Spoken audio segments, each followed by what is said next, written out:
delegates to the world's Parliament of Religions, ladies and gentlemen, welcome to the afternoon session of the opening day today, the 11th of September, 1893. We now introduce you to Swami Vivekananda from India and request him to address us. Swami Vivekananda.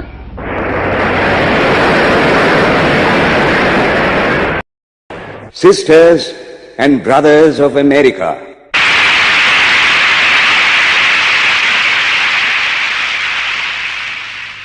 it fills my heart with joy unspeakable to rise in response to the warm and cordial welcome which you have given us. I thank you in the name of the most ancient order of monks in the world. I thank you in the name of the Mother of Religions, and I thank you in the name of the millions and millions of Hindu people of all classes and sects. My thanks also to some of the speakers on this platform who, referring to the delegates from the Orient, have told you that these men from far-off nations may well claim the honor of bearing to different lands the idea of toleration. I am proud to belong to a religion which has taught the world both tolerance and universal acceptance. We believe not only in universal toleration, but we accept all religions as true. I am proud to belong to a nation which has sheltered the persecuted and the refugees of all religions and all nations of the earth. I am proud to tell you that we have gathered in our bosom the purest remnant of the Israelites who came to southern India and took refuge with us in the very year in which their holy temple was shattered to pieces by Roman tyranny. I am proud to belong to the religion which has sheltered and is still fostering the remnant of the grand Zoroastrian nation.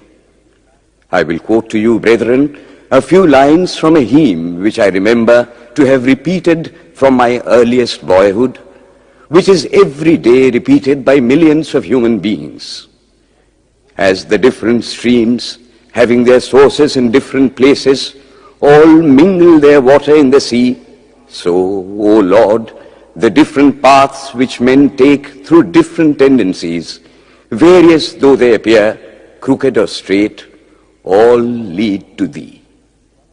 The present convention, which is one of the most august assemblies ever held, is in itself a vindication, a declaration to the world of the wonderful doctrine preached in the Gita. Whosoever comes to me, through whatsoever form, I reach him. All men are struggling through paths which in the end lead to me. Sectarianism, bigotry, and its horrible descendant, fanaticism, have long possessed this beautiful earth. They have filled the earth with violence, drenched it often and often with human blood, destroyed civilization, and sent whole nations to despair. Had it not been for these horrible demons, human society would be far more advanced than it is now. But their time is come, and I fervently hope that the bell that tolled this morning in honor of this convention may be the death knell of all fanaticism, of all persecutions with the sword or with the pen, and of all uncharitable feelings between persons wending their way to the same goal.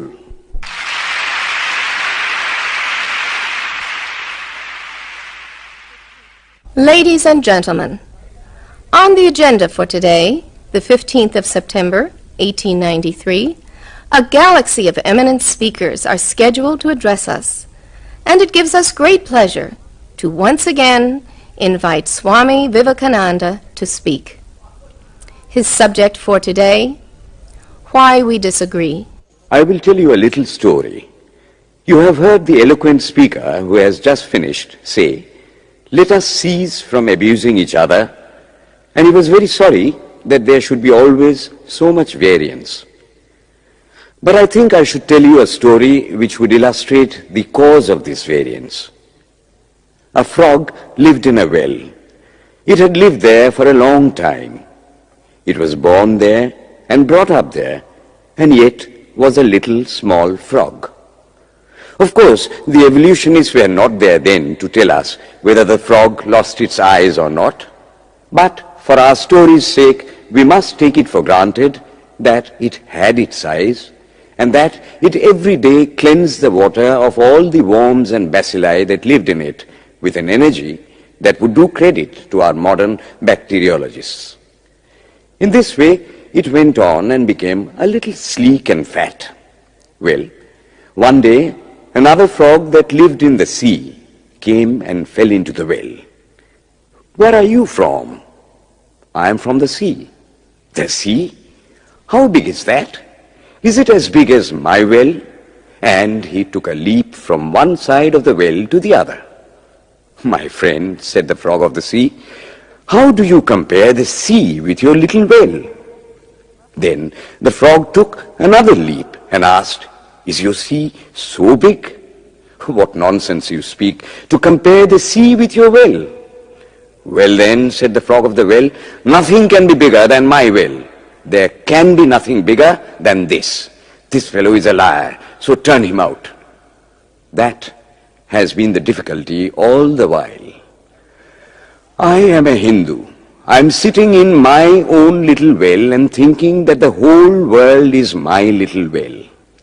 The Christian sits in his little well and thinks the whole world is his well. The Mohammedan sits in his little well and thinks that is the whole world. I have to thank you of America for the great attempt you are making to break down the barriers of this little world of ours, and hope that in the future the Lord will help you to accomplish your purpose.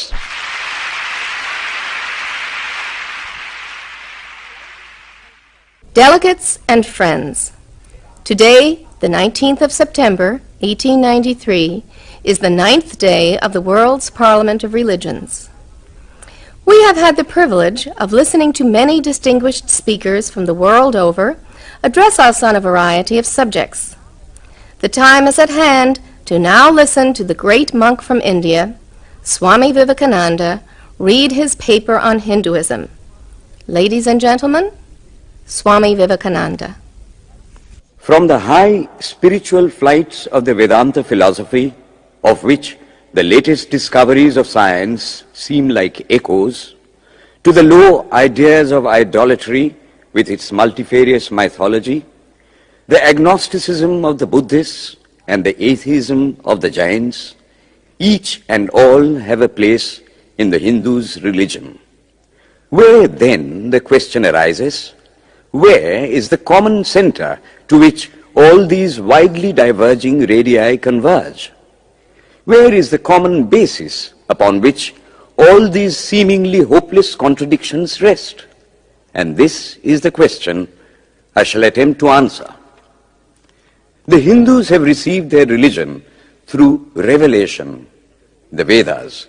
They hold that the Vedas are without beginning and without end. It may sound ludicrous to this audience how a book can be without beginning or end. But by the Vedas, no books are meant. They mean the accumulated treasury of spiritual laws discovered by different persons in different times. Just as the law of gravitation existed before its discovery and would exist if all humanity forgot it, so is it with the laws that govern the spiritual world. The moral, ethical, and spiritual relations between soul and between individual spirits and the Father of all spirits were there before their discovery and would remain even if we forgot them. The discoverers of these laws are called rishis, and we honor them as perfected beings. I'm glad to tell this audience that some of the very greatest of them were women. Here it may be said that these laws, as laws, may be without end, but they must have had a beginning. The Vedas teach us that creation is without beginning or end. Science is said to have proved that the sum total of cosmic energy is always the same. Then, if there was a time when nothing existed, where was all this manifested energy? Some say it was in a potential form in God. In that case, God is sometimes potential and sometimes kinetic, which would make him mutable. Everything mutable is a compound, and everything compound must undergo that change which is called destruction. So, God would die, which is absurd. Therefore, there never was a time when there was no creation. If I may be allowed to use a simile, creation and creator are two lines without beginning and without end, running parallel to each other. God is the ever-active providence by whose power systems after systems are being evolved out of chaos, made to run for a time and again destroyed. This is what the Brahmin boy repeats every day. The sun and the moon the Lord created like the suns and moons of previous cycles. And this agrees with modern science. Here I stand, and if I shut my eyes and try to conceive my existence, I, what is the idea before me? The idea of a body. Am I then nothing but a combination of material substances? The Vedas declare, no. I am a spirit living in a body. I am not the body. The body will die, but I shall not die. Here am I in this body. It will fall, but I shall go on living. I had also a past. The soul was not created, for creation means a combination, which means a certain future dissolution. If then the soul was created, it must die. Some are born happy, enjoy perfect health with beautiful body, mental vigor, and all wants supplied. Others are born miserable. Some are without hands or feet. Others again are idiots and only drag on a wretched existence. Why, if they are all created, why does a just and merciful God create one happy and another unhappy? Why is he so partial? Nor would it mend matters in the least to hold that those who are miserable in this life will be happy in a future one. Why should a man be miserable even here in the reign of a just and merciful God? In the second place, the idea of a creator God does not explain the anomaly, but simply expresses the cruel fiat of an all-powerful being. There must have been causes then, before his birth, to make a man miserable or happy, and those were his past actions. Are not all the tendencies of the mind and the body accounted for by inherited aptitude? Here are two parallel lines of existence, one of the mind, the other of matter. If matter and its transformations answer for all that we have, there is no necessity for supposing the existence of a soul. But it cannot be proved that thought has been evolved out of matter. And if a philosophical monism is inevitable, spiritual monism is certainly logical and no less desirable than a materialistic monism. But neither of these is necessary here. We cannot deny that bodies acquire certain tendencies from heredity, but those tendencies only mean the physical configuration through which a peculiar mind alone can act in a peculiar way. There are other tendencies peculiar to a soul caused by his past actions, and a soul with a certain tendency would, by the laws of affinity, take birth in a body which is the fittest instrument for the display of that tendency. This is in accord with science, for science wants to explain everything by habit, and habit is got through repetitions. So, repetitions are necessary to explain the natural habits of a newborn soul, and since they were not obtained in this present life, they must have come down from past lives.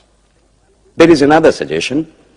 Taking all these for granted, how is it that I do not remember anything of my past life? This can be easily explained. I am now speaking in English. It is not my mother tongue.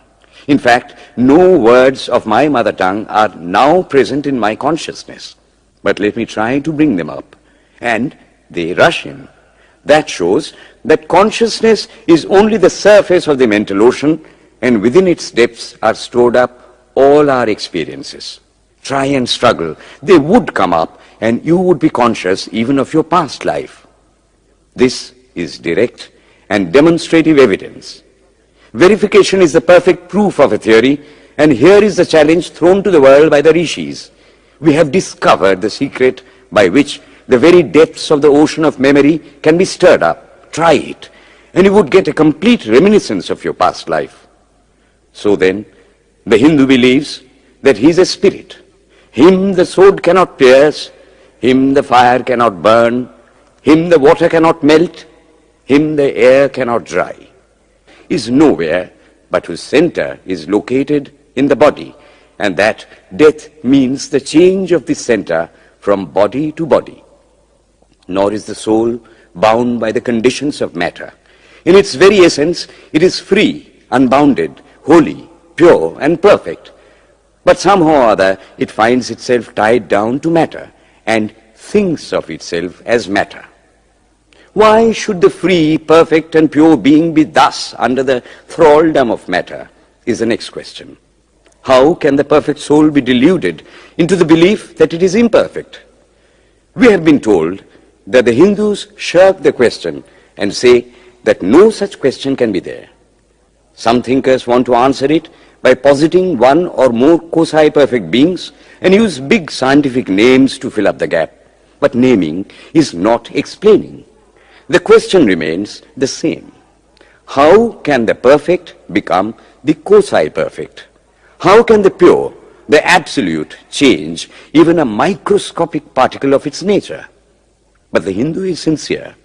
He does not want to take shelter under sophistry. He is brave enough to face the question in a manly fashion, and his answer is, I do not know. I do not know how the perfect being, the soul, came to think of itself as imperfect, as joined to and conditioned by matter. But the fact is a fact for all that. It is a fact in everybody's consciousness that one thinks of oneself as the body. The Hindu does not attempt to explain why one thinks one is the body. The answer, that it is the will of God, is no explanation. This is nothing more than what the Hindu says, I do not know. Well then, the human soul is eternal and immortal, perfect and infinite, and death means only a change of center from one body to another. The present is determined by our past actions, and the future by the present. The soul will go on evolving up or reverting back from birth to birth and death to death. But here is another question. Is man a tiny boat in a tempest, raised one moment on the foamy crest of a billow and dashed down into a yawning chasm the next, rolling to and fro at the mercy of good and bad actions, a powerless, helpless wreck in an ever-raging, ever-rushing, uncompromising current of cause and effect, a little moth placed under the wheel of causation, which rolls on, crushing everything in its way, and waits not for the widow's tears or the orphan's cry? The heart sinks at the idea. Yet, this is the law of nature. Is there no hope? Is there no escape? Was the cry that went up from the bottom of the heart of despair. It reached the throne of mercy, and words of hope and consolation came down and inspired a Vedic sage, and he stood up before the world and in trumpet voice proclaimed the glad tidings. Hear ye, children of immortal bliss, even ye that reside in higher spheres. I have found the Ancient One who is beyond all darkness, all delusion. Knowing him alone, you shall be saved from death over again. Children of immortal bliss. What a sweet, what a hopeful name. Allow me to call you, brethren, by that sweet name, heirs of immortal bliss. Yea, the Hindu refuses to call you sinners. We are the children of God, the sharers of immortal bliss, holy and perfect beings. Ye divinities on earth, Sinners, it is a sin to call a man so. It is standing libel on human nature. Come up, O lions, and shake off the delusion that you are sheep. You are souls immortal, spirits free, blessed and eternal. Ye are not matter, ye are not bodies. Matter is your servant, not you the servant of matter. Thus it is that the Vedas proclaim not a dreadful combination of unforgiving laws, not an endless prison of cause and effect, but that at the head of all these laws, in and through every particle of matter and force stands one, by whose command the wind blows, the fire burns, the clouds rain, and death stalks upon the earth. And what is his nature? He is everywhere, the pure and formless one, the Almighty and the All-Merciful. Thou art our Father, thou art our Mother, thou art our beloved friend, thou art the source of all strength. Give us strength. Thou art he that beareth the burdens of the universe. Help me bear the little burden of this life. Thus sang the rishis of the Vedas. And how to worship him? Through love. He is to be worshipped as the one beloved, dearer than everything in this and the next life. This is the doctrine of love declared in the Vedas, and let us see how it is fully developed and taught by Krishna, whom the Hindus believe to have been God incarnate on earth. He taught that a man ought to live in this world like a lotus leaf, which grows in water but is never moistened by water. So a man ought to live in the world, his heart to God and his hands to work. It is good to love God for hope of reward in this or the next world, but it is better to love God for love's sake. And the prayer goes, Lord, I do not want wealth, nor children, nor learning. If it be thy will, I shall go from birth to birth. But grant me this, that I may love thee without the hope of reward. Love unselfishly for love's sake. One of the disciples of Krishna, the then Emperor of India, was driven from his kingdom by his enemies and had to take shelter with his queen in a forest in the Himalayas. And there, one day, the queen asked him how it was that he, the most virtuous of men, should suffer so much misery. Yudhishthira answered, Behold, my queen, the Himalayas. How grand and beautiful they are. I love them. They do not give me anything, but my nature is to love the grand, the beautiful. Therefore, I love them. Similarly, I love the Lord. He is the source of all beauty, of all sublimity. He is the only object to be loved.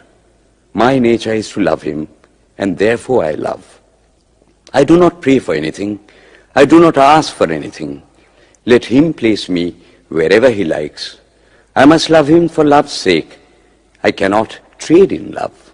The Vedas teach that the soul is divine, only held in the bondage of matter. Perfection will be reached when this bond will burst, and the word they use for it is, therefore, mukti, freedom. Freedom from the bonds of imperfection, freedom from death and misery. And this bondage can only fall off through the mercy of God, and this mercy comes on the pure. So, purity is the condition of his mercy. How does that mercy act? He reveals himself to the pure heart. The pure and the stainless see God, yea, even in this life. Then and then only all the crookedness of the heart is made straight. Then all doubt ceases. He is no more the freak of a terrible law of causation. This is the very center, the very vital conception of Hinduism. The Hindu does not want to live upon words and theories. If there are existences beyond the ordinary sensuous existence, he wants to come face to face with them. If there is a soul in him which is not matter, if there is an all-merciful universal soul, he will go to him direct. He must see him, and that alone can destroy all doubts. So, the best proof a Hindu sage gives about the soul, about God, is, I have seen the soul, I have seen God. And that is the only condition of perfection. The Hindu religion does not consist in struggles and attempts to believe a certain doctrine or dogma, but in realizing, not in believing, but in being and becoming. Thus, the whole object of their system is by constant struggle to become perfect, to become divine, to reach God and see God. And this reaching God, seeing God, becoming perfect, even as the Father in heaven is perfect, constitutes the religion of the Hindus. And what becomes of a man when he attains perfection? He lives a life of bliss infinite. He enjoys infinite and perfect bliss, having obtained the only thing in which man ought to have pleasure, namely God, and enjoys the bliss with God. So far, all the Hindus are agreed. This is the common religion of all the sects of India. But then, perfection is absolute, and the absolute cannot be two or three. It cannot have any qualities. It cannot be an individual. And so, when a soul becomes perfect and absolute, it must become one with Brahma, and it would only realize the Lord as the perfection, the reality of its own nature and existence, the existence absolute, knowledge absolute, and bliss absolute. We have often and often read this called the losing of individuality and becoming a stock or a stone. He jests at scars that never felt a wound. I tell you, it is nothing of the kind. If it is happiness to enjoy the consciousness of this small body, it must be greater happiness to enjoy the consciousness of two bodies, the measure of happiness increasing with the consciousness of an increasing number of bodies, the aim, the ultimate of happiness being reached when it would become a universal consciousness. Therefore, to gain this infinite universal individuality, this miserable little prison individuality must go. Then alone can death cease when I am one with life. Then alone can misery cease when I am one with happiness itself. Then alone can all error cease when I am one with knowledge itself. And this is the necessary scientific conclusion. Science has proved to me that physical individuality is a delusion, that really my body is one little continuously changing body in an unbroken ocean of matter, and Advaita, or unity, is the necessary conclusion with my other counterpart, soul. Science is nothing but the finding of unity. As soon as science would reach perfect unity, it would stop from further progress, because it would reach the goal. Thus, chemistry could not progress farther when it would discover one element out of which all others could be made. Physics would stop when it would be able to fulfill its services in discovering one energy of which all the others are but manifestations. And the science of religion become perfect when it would discover Him who is the one life in a universe of death, Him who is the constant basis of an ever-changing world, one who is the only soul of which all souls are but delusive manifestations. Thus is it, through multiplicity and duality, that the ultimate unity is reached. Religion can go no farther. This is the goal of all science. All science is bound to come to this conclusion in the long run. Manifestation and not creation is the word of science today. And the Hindu is only glad that what he has been cherishing in his bosom for ages is going to be taught in more forcible language and with further light from the latest conclusions of science. Descend we now from the aspirations of philosophy to the religion of the ignorant. At the very outset, I may tell you that there is no polytheism in India. In every temple, if one stands by and listens, one will find the worshippers applying all the attributes of God, including omnipresence, to the images. It is not polytheism, nor would the name henotheism explain the situation. The rose, called by any other name, would smell as sweet.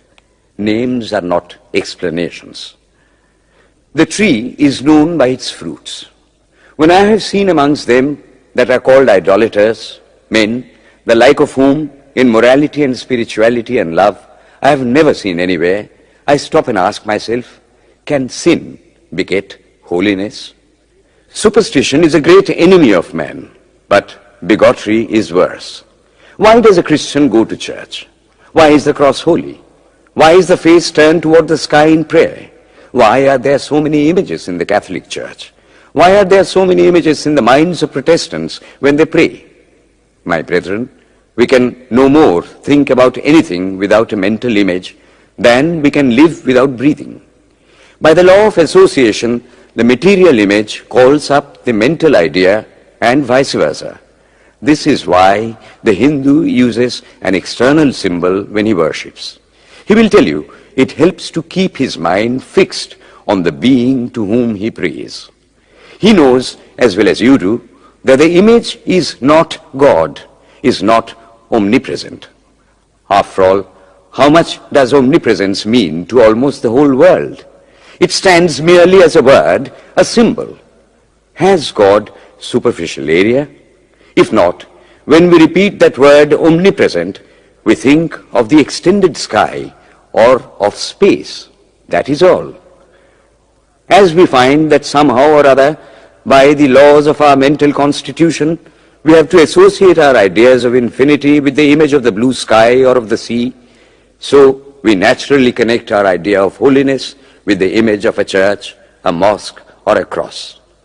The Hindus have associated the ideas of holiness, purity, truth, omnipresence, and such other ideas with different images and forms. But with this difference, that while some people devote their whole lives to their idol of a church and never rise higher, because with them religion means an intellectual assent to certain doctrines and doing good to their fellows, the whole religion of the Hindu is centered in realization. Man is to become divine by realizing the divine. Idols or temples or churches or books are only the supports, the helps of his spiritual childhood, but on and on he must progress. He must not stop anywhere. External worship, material worship, say the scriptures, is the lowest stage. Struggling to rise high, mental prayer is the next stage. But the highest stage is when the Lord has been realized. Mark, the same earnest man who is kneeling before the idol tells you, him the sun cannot express, nor the moon, nor the stars, the lightning cannot express him, nor what we speak of as fire. Through him they shine. But he does not abuse anyone's idol or call its worship sin. He recognizes in it a necessary stage of life. The child is father of the man. Would it be right for an old man to say that childhood is a sin or youth is a sin? If a man can realize his divine nature with the help of an image, would it be right to call that a sin? Nor, even when he has passed that stage, should he call it an error. To the Hindu, man is not traveling from error to truth, but from truth to truth, from lower to higher truth. To him, all the religions, from the lowest fetishism to the highest absolutism, mean so many attempts of the human soul to grasp and realize the infinite, each determined by the conditions of its birth and association, and each of these marks a stage of progress. And every soul is a young eagle soaring higher and higher, gathering more and more strength till it reaches the glorious sun. Unity in variety is the plan of nature, and the Hindu has recognized it. Every other religion lays down certain fixed dogmas and tries to force society to adopt them. It places before society only one coat which must fit Jack and John and Henry all alike. If it does not fit John or Henry, he must go without a coat to cover his body. The Hindus have discovered that the absolute can only be realized or thought of or stated through the relative, and the images, crosses and crescents are simply so many symbols, so many pegs to hang spiritual ideas on. It is not that this help is necessary for everyone, but those that do not need it have no right to say that it is wrong, nor is it compulsory in Hinduism. One thing I must tell you, idolatry in India does not mean anything horrible. It is not the mother of harlots. On the other hand, it is the attempt of undeveloped minds to grasp high spiritual truths. The Hindus have their faults, they sometimes have their exceptions, but mark this, they are always for punishing their own bodies and never for cutting the throats of their neighbors. If the Hindu fanatic burns himself on the pyre, he never lights the fire of inquisition. And even this cannot be laid at the door of his religion any more than the burning of witches can be laid at the door of Christianity. To the Hindu, then, the whole world of religions is only a traveling, a coming up of different men and women through various conditions and circumstances to the same goal. Every religion is only evolving a God out of the material man, and the same God is the inspirer of all of them. Why then are there so many contradictions? They are only apparent, says the Hindu. The contradictions come from the same truth adapting itself to the varying circumstances of different natures. It is the same light coming through glasses of different colors, and these little variations are necessary for purposes of adaptation. But in the heart of everything, the same truth reigns. The Lord has declared to the Hindu in his incarnation as Krishna, I am in every religion as a thread through a string of pearls. Wherever thou seest extraordinary holiness and extraordinary power raising and purifying humanity, know thou that I am there. And what has been the result? I challenge the world to find throughout the whole system of Sanskrit philosophy any such expression as that the Hindu alone will be saved and not others. Says Vyasa, we find perfect men even beyond the pale of our caste and creed. One thing more, how then can the Hindu, whose whole fabric of thought centers in God, believe in Buddhism, which is agnostic, or in Jainism, which is atheistic?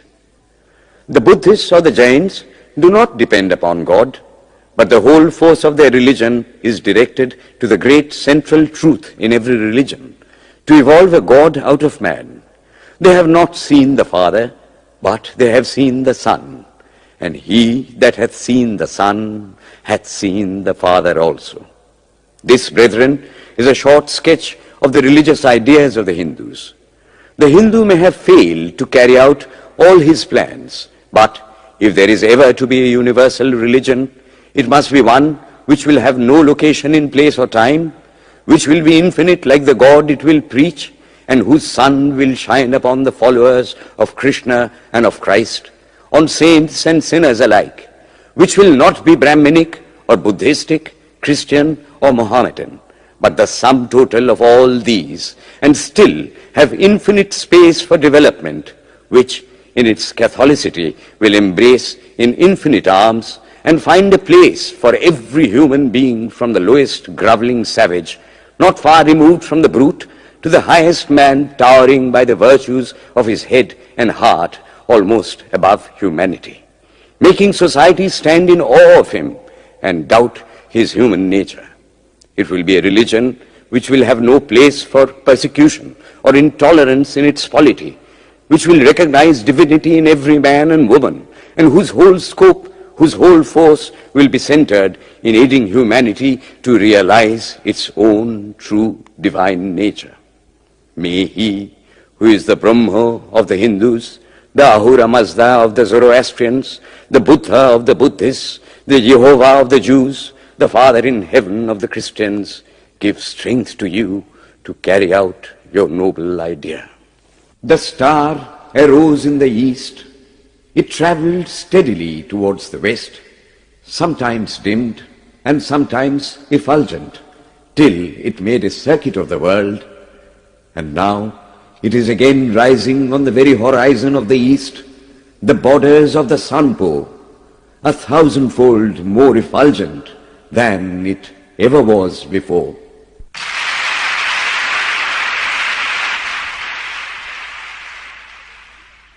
Today, the 26th of September, 1893, is the penultimate day of this Parliament of Religions at Chicago. We have listened to engrossing discourses on the religions and theologies of the participating countries in these past 2 weeks. In continuing the series, Swami Vivekananda will now speak on Buddhism, the fulfillment of Hinduism. The religion of the Hindus is divided into two parts, the ceremonial and the spiritual. The spiritual portion is specially studied by the monks. In that, there is no caste. A man from the highest caste and a man from the lowest may become a monk in India, and the two castes become equal. In religion, there is no caste. Caste is simply a social institution. When Buddha was teaching, Sanskrit was no more the spoken language in India. It was then only in the books of the learned. Some of Buddha's Brahmin disciples wanted to translate his teachings into Sanskrit, but he distinctly told them, "I am for the poor, for the people. Let me speak in the tongue of the people." And so, to this day, the great bulk of his teachings are in the vernacular of that day in India. Whatever may be the position of philosophy, whatever may be the position of metaphysics, so long as there is such a thing as death in the world, so long as there is such a thing as weakness in the human heart, so long as there is a cry going out of the heart of man in his very weakness, there shall be a faith in God. Let us then join the wonderful intellect of the Brahmin with the heart, the noble soul, the wonderful humanizing power of the great Master.